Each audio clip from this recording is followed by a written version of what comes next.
Hello, romance book lovers. Welcome back to Tales from the Heart. I'm Jenna Harte, and each week I post new episodes from my stories of crime and passion. Right now, we're listening to Deadly Valentine, book 1 of the Valentine Mysteries.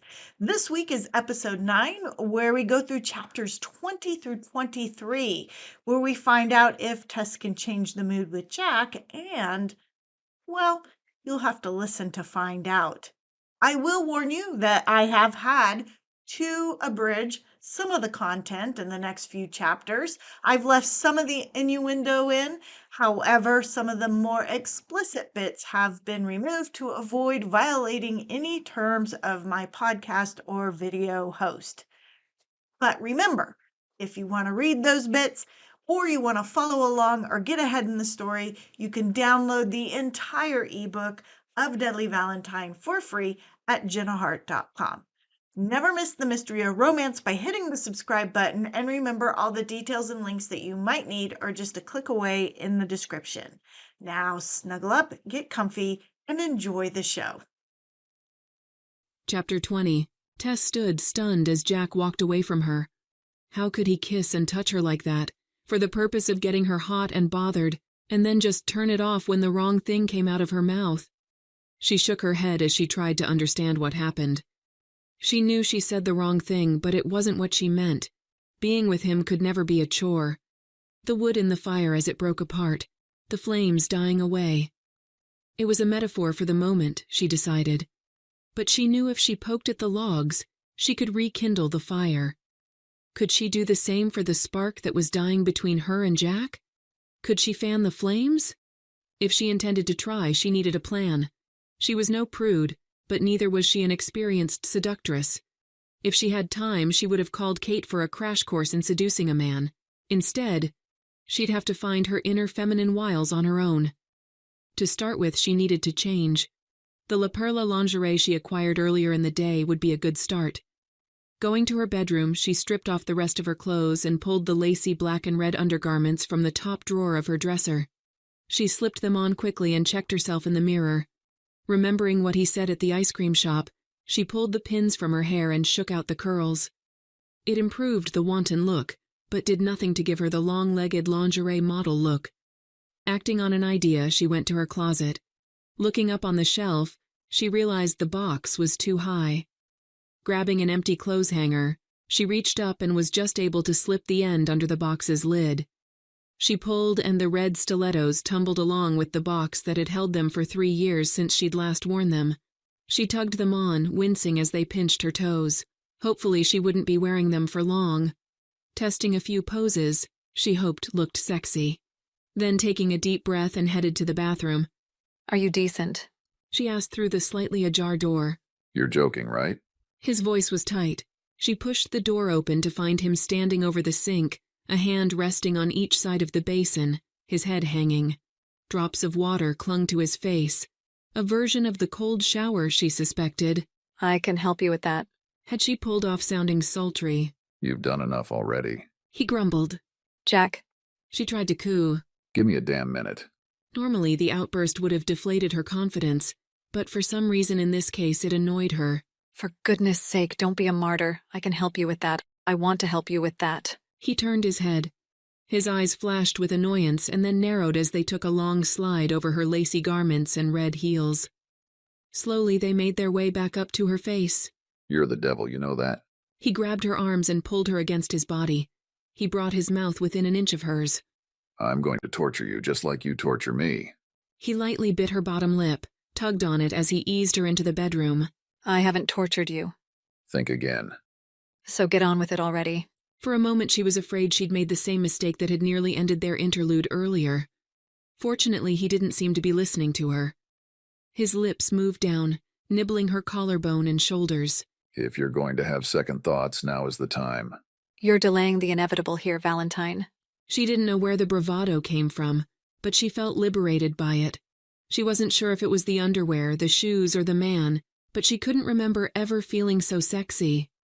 Tess wasn't inexperienced when it came to men, but this, what Jack was doing to her, was foreign.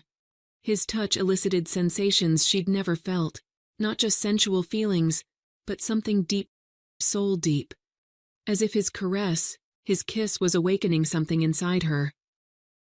It was several minutes later when he said, Well, we've answered 2 questions. Really? First, we fit. We fit really, really well. Tess lifted her head and grinned. Second, you're very good. She blushed. You can tell me, was I all right?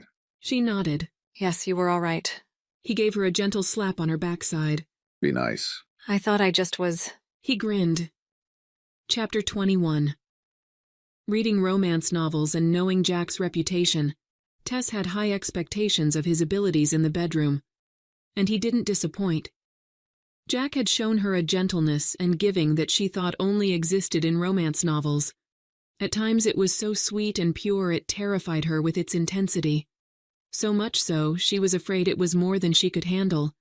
She'd long ago given up on the idea of love, or ever after. Her mind was adamant that their time together was nothing more than an attraction between 2 friends. But somewhere in the middle of the night, when he held her, whispered his affection for her, the wall around her heart cracked, and the possibility of love seeped in. She'd been too weak to guard against it. And as the first rays of dawn slipped through the window, she watched him sleep, and wondered if something real could exist between them. Maybe he meant everything he said during the night. Maybe it would be safe to open her heart again and believe in love. In the dimly lit cocoon in which only the 2 of them existed, it seemed possible. But they didn't live in a cocoon. They lived in a world that had been picked up and turned on its side since the night Asa was murdered. Looking at Jack now, his face relaxed and peaceful, he didn't look like he had a care in the world. But the truth was very different. A revelation about his parentage challenged how he thought of himself. A betrayal by the people he'd trusted all his life rocked his faith in the man he'd become. On top of it all, he was the prime suspect in Asa's murder. Yet despite it all, he had the ability to not let things keep him down. Not that he ignored or denied them, and it wasn't that he never got angry. He just didn't let bad happenings dominate his life. He could let the negative go and instead focus on what was good. He could be positive even when the glass was only a quarter full. It was a skill she admired but wasn't sure she was brave enough to pursue. She wasn't ready to let the magic of the night go, and yet, she knew she had to. Eventually they would have to leave the sanctuary of her room and face the challenges that were before them. Resigned to that fact, she slipped quietly from the bed, trying to ignore the sense of loss that the day after brought. Gathering some clothes, she headed to the shower. When she re-entered her room, dressed in a wool suit with her hair pulled back and makeup set, she found him looking rested as he lounged in bed. His gaze took a slow inventory of her. Can't you play hooky for a day? She was tempted. The bed looked warm and inviting, while the outdoors, even with its blue sky, looked bitter cold. But if she was anything, she was conscientious about her work. I have important clients, one of whom I'm trying to keep out of prison. She slipped a necklace around her neck and checked her appearance in the mirror. If I go to prison, will you arrange conjugal visits? She smirked at him through the reflection of the mirror. Sure, just let me know who to send. You won't come? Do I look like the kind of woman to have conjugal visits in a prison? She turned to look at him. He studied her as if he was pondering the question. I learned a lot about what kind of woman you are last night, but conjugal visits isn't one of them. She flashed him a grin. In that case, I should go to work. Before you go. He reached out to take her hand. She'd intended to sit on the edge of the bed for a goodbye kiss. But in an instant she was flat on her back with a very hot man thoroughly kissing her. She might have protested if it occurred to her. When I woke up and you weren't here, I thought it was all a dream. He murmured against her lips. You must have wonderful dreams. He lifted his head and grinned at her. Then when you came out dressed in your grave-looking business suit, I was afraid you had regrets. Grave. That didn't sound good. And how could I regret last night? I seduced you, remember?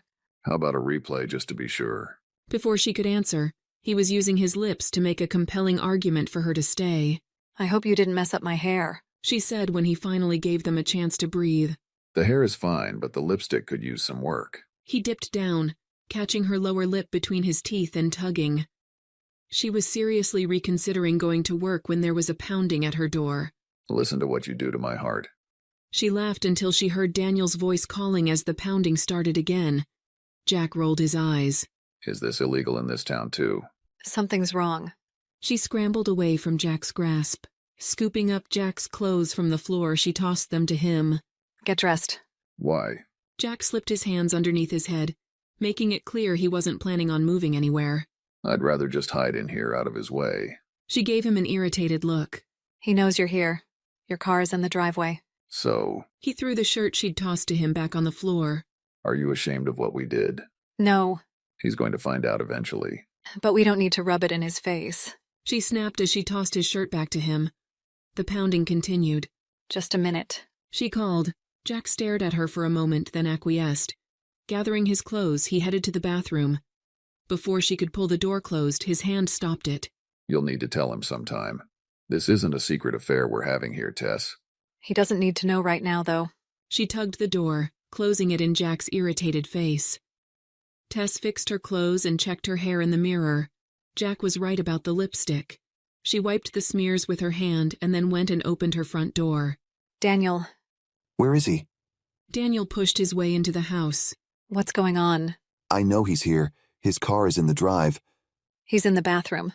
When he started towards the hall, Tess grabbed his arm and put her body in his way. For a minute, she thought he was going to walk over her. What's going on? I need to talk to him. She couldn't remember hearing his voice filled with such venom or his face ravaged somewhere between rage and pain. What happened? She asked again. He only looked at her, or maybe it was through her. Daniel, you're scaring me. What's wrong? My dad was attacked last night. Oh, God, is he all right? It couldn't be good. Not with Daniel this distraught. He's in the hospital. He attempted to push past her. Daniel, She stopped him again. tell me what happened. What about Helen? He was attacked at home, and the house was set on fire. They're alive only because she smelled the smoke. They're alive. She wanted to feel relief, but Daniel's emotions wouldn't let her. Are they going to be all right? Mom is fine. He broke from her again. Valentine, I need to talk to you. If Helen was fine, then maybe Tom wasn't. She grabbed at Daniel again, wanting to get the details, when it occurred to her why Daniel was livid. He thought Jack was responsible. Daniel, Jack didn't do this. I want to talk to him. You know I can't let you do that. He whirled on her, the rage once directed at Jack now piercing down on her. Always the lawyer. He said with a sneer. Dad could die, and all you care about is your job. Is there a problem? Jack appeared, his eyes narrow as he took in the scene. Daniel pushed Tess to the side. The move caused Jack's eyes to flare with angry heat. Where were you last night between 2:30 and 4 o'clock in the morning? Daniel strode towards Jack. You don't need to answer that. Tess said. Jack gave her a questioning look. She knew the situation could be resolved easily. After all, she was his alibi. At the same time, Daniel was treading on thin ice. Taking it on himself to question Jack could turn out badly for the case, and therefore him as well. And she had to admit, he wasn't in the mood to hear the news that Jack had stayed the night with her. Daniel, this is beyond your authority. Quiet, Tess. Daniel snapped. Hey, Tess held up her hand to stop Jack from talking. Daniel, I'm protecting you. Coming here and questioning Jack in this manner will only make things worse for you and your family. Do you think all I care about is a case? I'm not like you, Tess. I can't close my heart and life off to those I love. careful, Daniel. Jack warned. My father is fighting for his life. If you want justice, if you want to help Tom, you can't do this. Tess moved to him, trying to get him to look at her, hoping she could remind him of their friendship, of her love for his family. But he ignored her. Where were you? Daniel, I was in bed. Jack answered. Can anyone verify that?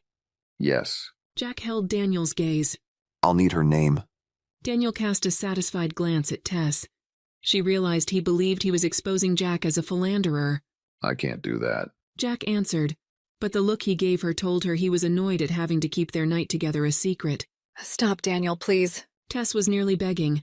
If he was like this now, how would he take the truth?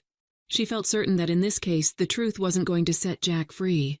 Afraid to have Tess learn the truth about you. Considering I just admitted I was with someone she already knows. Daniel stood silent, studying Jack for a moment.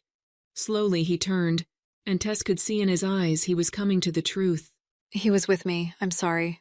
Jack flinched and looked at her like she'd just slapped him. God, just what she needed. Two men with bruised egos. All night? Daniel's voice was so distant, so dark. Tess felt she didn't know him. Yes. She was drained and hoped that Daniel would just take the news and leave. Instead, he pulled his anger together again. You slept with your client. Isn't there a rule or a code of ethics against that kind of behavior? Daniel, stop. Jack's voice was beyond warning. It was a promise.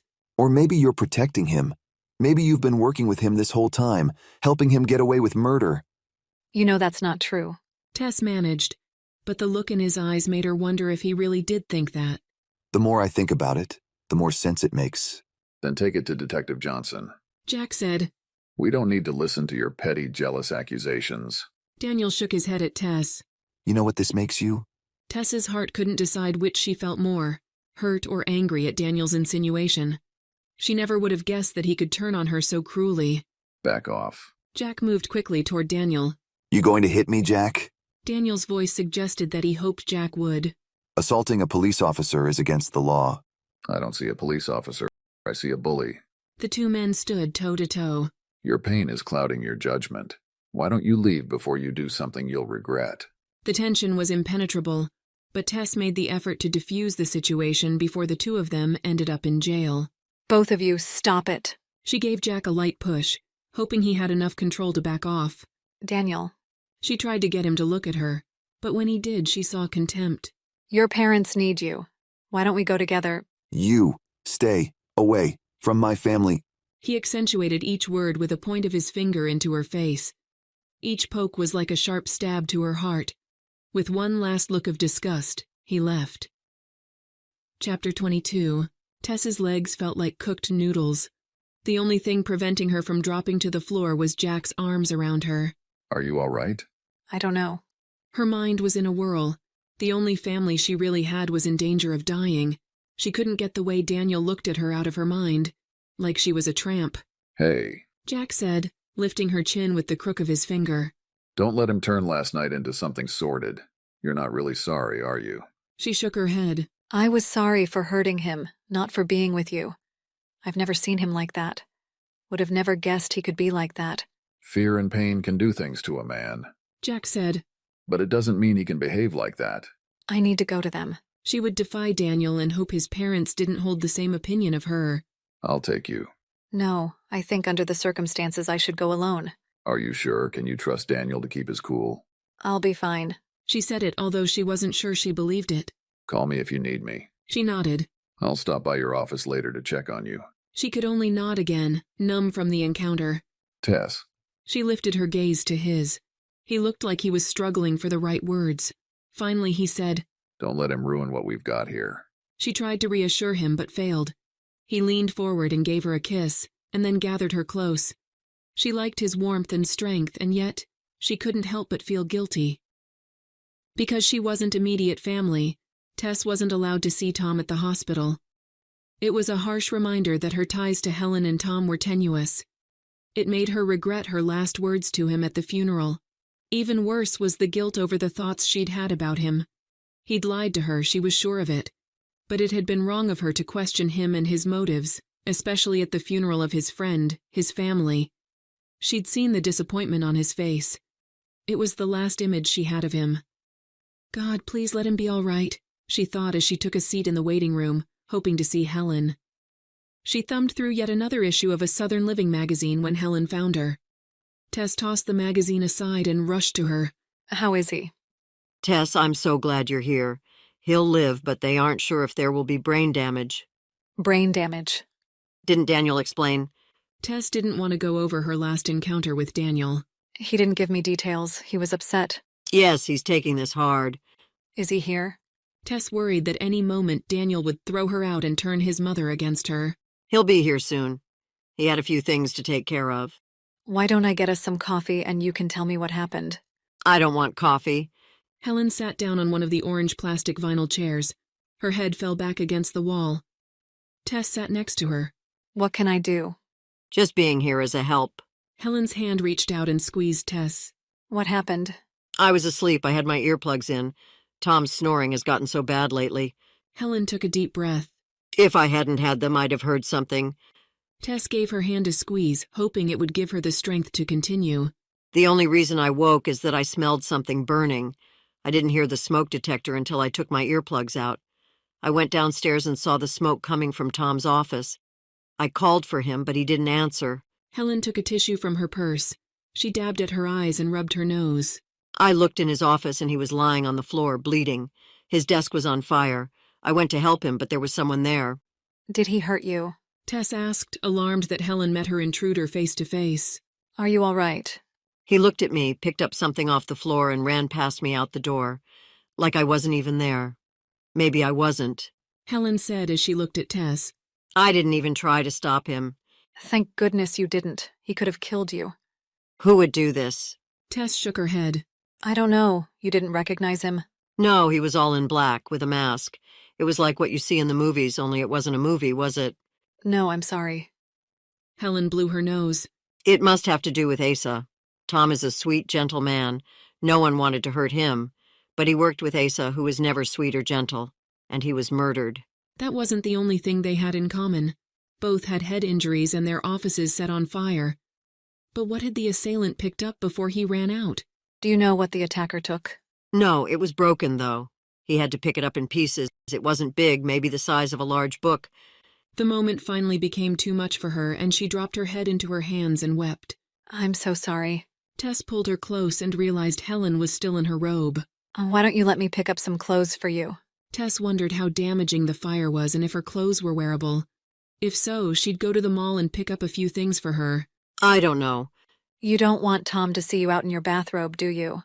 Tess pushed Helen's hair from her face. Helen gave her weak smile. I guess not. I'll pack some things up for you now, and later you can come stay at my place. I'd like to have a few things, but I'm going to stay at the house. But the fire... Not my house. My dad came by earlier. Tess nodded that she understood she was planning to go to the Worthington estate. Are you sure? Tess knew the home didn't hold many fond memories for Helen. Yes, I think Dad and I need each other now. Tess wrapped her arms around Helen. I'll be back soon with your things. The arson investigators were at the house when Tess arrived. There were streaks of black rising along the side of the home where Tom's office was located, but the rest of the home looked untouched by the fire. She approached one of the investigators and explained who she was and why she was there. He agreed to let her in as long as she stayed away from Tom's office. She made her way towards the stairs. The home reeked of smoke. Dark lines streaked the walls and ceiling in the hall. The office had yellow tape blocking the doorway. While she promised not to go in, she didn't say she wouldn't peek. Tom's desk had taken the brunt of the fire. It looked charred, as though it would fall into a pile of ash with a single touch. On the desk, pencils stuck out of the metal cup like gnarled licorice. His laptop was open, but much of the casing had melted. The fire had spread from his desk to the file cabinets and bookcases behind it. The rest of the room was black with soot, but hadn't burned. On the floor were reddish spots she thought were blood. Her heart broke to think of him battling an assailant while his office was in flames. Knowing Tom, he'd have been more concerned about Helen. He'd told her once that having Asa as a client made him wealthy, but winning Helen's heart had made him rich. Rich was better. Scanning the room, she tried to figure out what the assailant had taken. Helen had said the item was broken or was in pieces. She couldn't see anything that looked distinguishable in the charred remains of the room. I thought you were getting things from upstairs. Tess looked over her shoulder to the arson investigator. Yes, I'm sorry, I just had to look. They're lucky it wasn't worse. He said, scanning the room. He had a strong, fit body, but the lines on his face and silver hair let her know that he was in his mid to late 50s. Tess battled with her conscience about whether to ask questions. She felt certain what happened to Tom was related to Asa's murder, which in turn was related to Jack's case. Have you determined what started it? You mean, aside from the guy that poured gas and lit a match? Right, of course. Now she looked like an idiot when her goal had been to learn what she could about the assailant. Mrs. Showalter said that the man who did this took pieces of something with him. The investigator's brows drew in. I'm just trying to help. She said by way of explanation. I'm an attorney. The police took something that looked like a computer. A computer? Probably one of those notebook types. They had some keys and something that looked like a cover plate for a battery. Tess looked back into the room to where a laptop sat melted into the desk. The pieces were over there. He said, pointing to the blood soaked into the rug. I think they suspect the guy hit him with it. That's how it broke. What about that laptop? Tess asked. That one is now a part of the desk. The police are going to get an expert in here today to see if they can salvage any important parts that might have information on why Mr. Showalter was attacked. You said the police think he hit Tom with the laptop. Could that cause brain damage? Tess asked. I don't know, but the base of an iron lamp could. The police took that too. Chapter 23. Tess gathered clothes for Helen. While the rest of the house was untouched physically by the fire, the smoke reached everywhere. She dropped Helen's clothes off at a same-day dry cleaner and picked up new toiletries from the drugstore. On her way back to her office, Tess called Helen, leaving a voice message that she'd deliver the clothes once they were finished being cleaned. Tess was relieved to step out of the bitter cold into the warmth of her office. While the sun was shining outside, its heat failed to reach the earth. It was barely the first week of February. There was still a lot of cold left until spring. Tess headed straight for the coffee pot, hoping a piping cup would take off the chill that penetrated her bones. I didn't expect you back so soon, Regina said as Tess poured the dark brew into her lawyers get you off mug, given to her by Kate when she'd passed the Virginia bar exam. I wasn't allowed to see Tom. Oh, that doesn't sound good.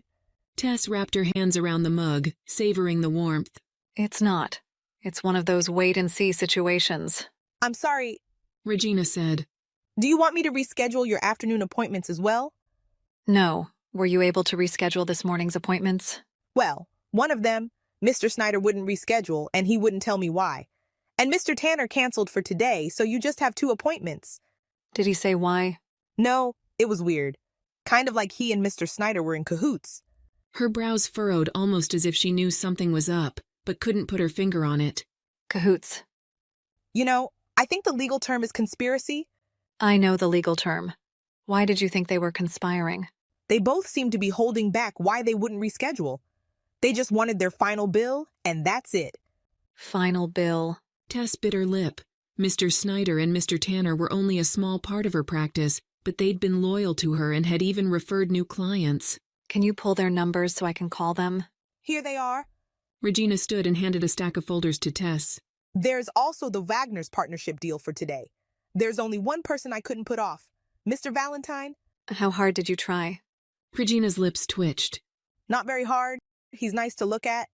Huh. Tess said. When will he be here? Noon. Checking her watch, Tess found she only had 2 hours before Jack would arrive. She spent the first few minutes getting her thoughts and to-dos organized. At the top of her list was calling Mr. Snyder and Mr. Tanner. Neither of them was home nor had an answering machine. She moved on to the Wagner file to reacquaint herself with the case of a partnership going very, very bad. The entire case felt like a divorce, and she feared that it would end up the same. The 2 parties splitting up the assets and going their own ways. He's here. Regina chimed as she gave a soft knock and opened the door. Send him in. Tess stood behind her desk as he entered. Her heart did a giant flip at the sight of him. How he did that, she didn't know. He set a basket down on her coffee table and then moved to her. He smiled down on her as he put his hands on her arms and pulled her to him. Tess peeked around the wall of body. Be sure to shut the door behind you, Reg. Regina made a face but complied. When Tess heard the door latch click into place, Jack's mouth was on hers, sending her toes curling and her brain fogging. When he pulled back, she shook her head to clear it. He gave his head a shake as well. It's the best kind of high, isn't it? Not bad. She motioned for him to sit as she took the chair beside him. Do you want coffee or something? No, I'm good for now. He said with a wink. His expression turned more serious as he sat on the edge of her desk. How'd it go this morning? Tess settled into her chair and told him about Tom and her conversation with Helen. She's lucky she didn't get hurt, too. He said. I know. I think she knows it too. Did she have any idea who it could be or why? No, except like the rest of us, she thinks it's related to Asa. Kind of strange, though, that it took so long. It's been nearly a week since Asa was killed. It gets stranger.